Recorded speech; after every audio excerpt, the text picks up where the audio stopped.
Alright, everyone, let's talk about a very special person in the Bible, a man named David. You might have heard of him. He was a king, a warrior, and a poet.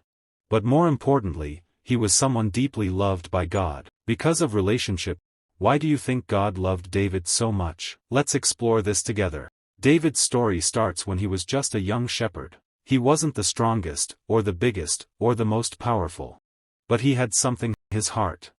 You see, God isn't looking at the outside like we do. He sees the heart. And David's heart was all about seeking God. From a very young age, David loved God deeply. He wasn't just doing the right things to look good in front of others.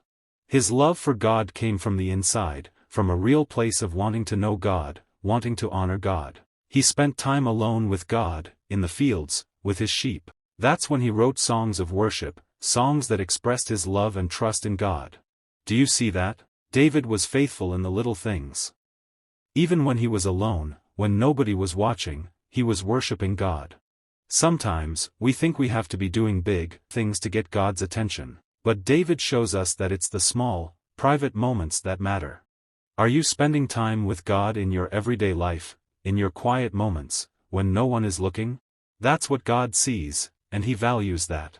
Now, let's talk about David's mistakes. Yes, David made mistakes, big ones. He wasn't perfect. In fact, he did some pretty serious things that hurt others. But what made David different was that when he messed up, he didn't hide from God. He didn't run away or deny his mistakes. Instead, he turned to God with a humble heart and asked for forgiveness. David's heart was so open to God that when he realized he had wronged, he didn't justify it. He said, "God, I'm sorry. Please forgive me." And guess what? God forgave him every time. Now, let's pause for a moment. Have you ever made a mistake? I know you have, but just like David, we can always go back to God with a humble heart. We don't have to hide our mistakes.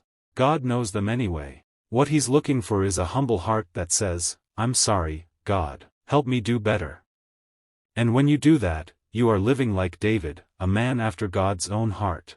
But there's one more thing that made David special, his obedience. Even when things were tough, when people didn't understand him, when he was in difficult situations, David trusted God. He didn't try to do things his own way. He leaned on God's wisdom, and that's what made him successful. God honored David's trust. So, what can we learn from David today? First, it's all about your heart. Are you spending time with God? Are you worshiping him in your quiet moments? And when you make mistakes, because we all will you turn back to God with a humble heart, asking for his forgiveness? And lastly, will you trust God, even when life is hard? David's life wasn't perfect, but it was filled with a real love for God and a desire to follow him. If we can live like that, honestly loving God, humbly seeking forgiveness, and trusting his guidance, I believe we too can be people after God's own heart. So, let's take a moment and think about our hearts today. Are they like David's? Do we seek God? Do we trust him? Let's start right now.